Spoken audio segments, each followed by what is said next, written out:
Many people struggle with liquidity sweeps, often making the same mistakes of picking the wrong highs and lows. In this video, I'll share some secrets to help you focus only on high probability liquidity sweeps and improve your win rate. I highly recommend watching the video till the end and taking notes because every detail matters. This comes from 6 years of experience, so you're getting what I've learned in 6 years condensed into just few minutes. And it's all free. Let's begin. So I want to start with this as liquidity sweep. As everyone know, it's my thing. This is my main focus for the day beside fair value gap. As you know from my video of lines and rectangles is all you need. Basically what I look for is when it comes to lines, we look for liquidity sweeps and then market structure, and the rectangles are point of interest, usually fair value gaps. But I want you to think about how we were taught the market structure. So when you learned about market structure as a beginner, everyone was teaching this type of market structure. And then we want to blend this with the liquidity sweep concepts. We have a high and a low, and then we break the high. Then what's going to happen after, as everyone was showing, is price to come into this range, go up, and we have another breakout structure, and then going up. And this is what happened until what? Until we get a market structure shift as an example here. So this is what we've been taught all the time. Focus on this, but in another way, we're going to be taking advantage of how people look at the market structure. And then we're going to do the opposite. As you know, if you really want to make money in trading, you should not do what the 99% are doing. You should do the opposite, or not totally the opposite, but in a bit of a different way. Okay, you need to be different in order to make money. So this is how market structure has been taught. What is this right here? A lot of people would call this a strong low. And why? Because it breaks structure. So it took a high, either it break above or it just take that high and not displace much above it. This is what a lot of people would consider a strong low. Same thing here. And strong low means that we're not expecting that low to be taken any soon. Maybe after some time, yes, or maybe right now we can take it when we switch the structure. But at this time, not any soon, we're expecting this low to be taken. That is the mistake where a lot of people are making, and that is what we want to take advantage of. I want you to focus. We're going to actually go over 3 main points. One is the main point in the video, and then 2 are extra ones. Maybe another one will come throughout the video, I'm not sure, but we want to focus on this. Now let's start in another way and look at the euro dollar, for example, right here, because I could see a very nice trend going up. I want you to consider what you've learned about market structure and apply it here and see if it works. I mean, sometime it works and sometime not. If we focus on the high probability liquidity sweeps, we need to follow this criteria.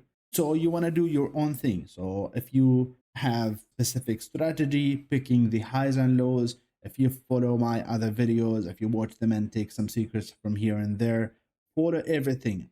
The last criteria, so you want to look at this low here, you want to look at this one, you want to look at this high. The last criteria would be, that is the main thing, so take notes now. We only want to focus on lows that took highs and highs that took lows. What does that mean? Think about what I've been taught in the market structure. You see how here, this low took this major high here. What a lot of people would consider now is a breakout structure, and this as a strong low. However, this is not the criteria of a strong low. This is just how beginners, look at the market structure. What's going to happen is price may become here, give a fake reaction, build more liquidity, then taking this low that took the main high, sweeping here and then going up. This is what we want to see. That is the main thing. So we're going to be focusing on, again, highs that took lows and lows that took highs. And there is more criteria and more refinement to do to focus also more on high probability ones, also in this one. So looking at the euro dollar, and I want you to think with me here. We want to think together and learn together. This is something that I learned by myself. No one taught me this, and I decided to give it to you for free. What do we have here? We have this breakout structure here, right? And we have this low right here. Price does not come to that low, all right? But what we see here also is a lot of people would also consider a breakout structure. What happened here is price going up, pullback, right? This is a pullback here. What happened after is this high being taken. So we have a breakout structure here. Where is the low that took this high? It's this one. And what do you notice? Even though a lot of people would consider this as strong low because it broke structure, what happened is a sweep of that low. And you see how we have the highest sweeps. And do you see that this is really high probability liquidity sweep? Price literally taking that low and then pushing higher. Now, do apply the same logic that I just taught you. What do you see here? We have a breakout structure, and that is the low that breaks the structure. What do you see happening here? This is not the highest probability one, but that is a liquidity sweep. Give you some profits, most likely maybe a loss, but you also need to apply the other methods that I'm going to be also talking about. So it's not just any higher low that took highs or low. It's going to be the last criteria that you apply in order to validate the good ones.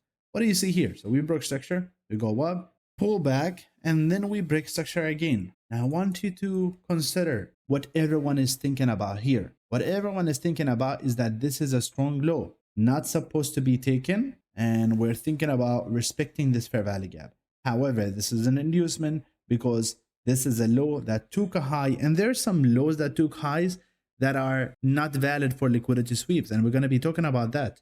However, you see this one? Low took a high. You have a breakout structure here. A lot of people looking for buy-in from this fair value gap. It's all trap. Where price is going to is this low right here. You see how that is a very high probability liquidity sweep. Now, what do you see here? We have this breakout structure, and where is the low that took this high? It's this one right here. That is a very high probability liquidity sweep. You want to think about the same logic here. You see how this high did not take any low. So that is not where I'm going to be looking. There are some criteria. It could work, but not based on the one that we're talking about here. You see how this one here, it took this low. There is a breakout structure. So if price comes here, this would be a very nice liquidity sweep entry. However, what happened here is we have this liquidity sweep. Price goes up. This high here broke structure to the downside. That is the breakout structure. It's a high that took a low. That means there is a potential of liquidity sweep. And what do you see here? Now, why sometimes price just sweep that one with literally like no pips, maybe 0.1 pip or 0.2, and sometimes it goes a few pips above. What is the difference? So you see here, 15 pips. On the other hand, here, not even a pip. What is the difference? The difference here, and that is the second criteria we want to look at. So one is highs that took lows and lows that took highs. The second criteria would be we want to focus at POI above those highs and lows. So you want to see if you have a point of interest, either fair value gap or order block, that is not mitigated, that is not filled, that is not rebalanced above the high or below the low, there is still potential for price to go there, maybe sweep the high or sweep the low and then go in that direction. What do you see here is that above it, what we have is a lot of POIs actually. We have this order block, actually breakout block, and then we have fair value gap here. Two fair value gaps, consecutive fair value gaps. And if you want to focus on the hidden order block, it's going to be over here. So hidden order block does not get filled, but the fair value gaps gets filled. And as you know from my other videos, two consecutive fair value gaps are nothing but sometime one fair value gap on a higher time frame. So if you go maybe to daily, you're going to see this at one fair value gap, or 8 hours, this is one singular fair value gap. So what happened here is this break-in structure. However, it did not go to the POI. Therefore, this is where a lot of people, even when they go short here and prices break-in structure, automatically, this is what people do. We go like this, right? We're going long as an example. When we break a high, that is what we used to do, right? Breaking a high, the stop loss here. What happened is when we break another high, we automatically place the stop loss here. We move it here, we trail it. That is the logic behind what I'm teaching here. You see, that is what happened here. Now think about it again. What do we have here? Sweep, breaking above. This is the low that took a high. Okay, price does not come here. What happened here is really what I've been teaching you. Price is going up, pullback, and it's a valid pullback, and then break-in structure. Where is the low that broke the structure? It's this one. Do we have, and that is the second criteria now, do we have any POI below that is not rebalanced? Yes, we have few ones here. Actually, small fair value gap here, then another one, and then another one, and then another one. You see here, price took that low, that took the high into the POI. And that is a valid liquidity sweep. You see, only 3 pips below, actually 4 pips, and then flying up. Now do apply this to any higher low, and you'll realize that in trending markets, that's what price will do. Gonna create a high, it's gonna take it, maybe not here. See this one here? What happened is, okay, even though we had a sweep, but this high did not take a low. I was looking for this low to be taken.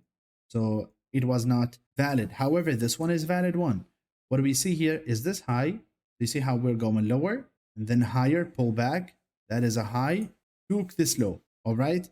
It's either breakout structure or it's either liquidity sweep. It does not matter much because what is happening in the lower time frame also confirms that this is a breakout structure. So I would suggest for now focusing on breakout structure. Do we have, and that is the second criteria, do we have a fair value gap or POI above? Yes, we have this one here.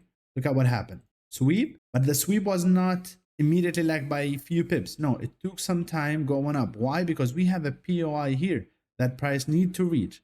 It reached here and then a push lower. So in short, what we want to focus on is fair value gap or POI, and then we have a breakout structure, and then we create a low. We have another breakout structure, but this low here does not come to the fair value gap. Now this breakout structure is not the highest probability one. It's not creating strong low. What is going to happen is taking that low that took the high and then going higher. That is what we want to look for. And if you notice, that is the third criteria now. What do you notice here? Is that what we are doing here, that is the real creation of a strong low. Strong low is being created by a liquidity sweep followed by a breakout structure and not just breakout structure by itself. And same for strong high. Okay, it's totally the opposite. So if you see this pattern where we sweep below and then immediately go higher and then break structure, you don't want to look for liquidity sweep at this low. That does not mean it does not happen. It does. When you have other confluences, you could take it as a risky one. However, it's not going to be the highest probability one. The highest probability one would be this one, especially when we have a switch between a big range to a small range. So let's imagine that price is literally going up like this without pullback, and then a pullback small here, and then create a breakout structure. What do you see here? You see how we have this very huge range, and then we have a smaller one here. What is going to happen is that mostly this is going to be a trap where price will go lower to fill the main range and then go higher. And that is why I suggest also watching my video about, actually I'm going to put it in the description, about applying the fib tool in order to know what is a valid range and what is not a valid range. Now this is applicable either on the daily, on the 4 hour, or sometime on the 1 minute. You could scalp on the 1 minute because that is how a lot of people think. They're looking for the breakout structure here, but look at where the liquidity sweep is, right? This is just randomly looking at the criteria by itself. And you see here, breakout structure, where's the high responsible? It's this one here, even if it's a small one. What happened is a sweep of that high. So that is applicable on any time frame, but I don't want you to just look at this criteria by itself. Actually apply the 3 criteria that I give you, as well as your main trading strategy. So let's say you look for sessions highs and lows, then apply those criteria there. Follow your plan, but add this to yours. So it's not about going from a strategy to another. It's about improving your setup. It's about improving. It's about adding confluences that do not confuse you, but make your trading plan better. That is the main intention. So that's it for the video. If you think that is a beneficial video, then make sure to hit the like button, subscribe to the channel, and share the video with your friends. Maybe someone is in need of this criteria and trading tips. I'll see you next video. Bye-bye.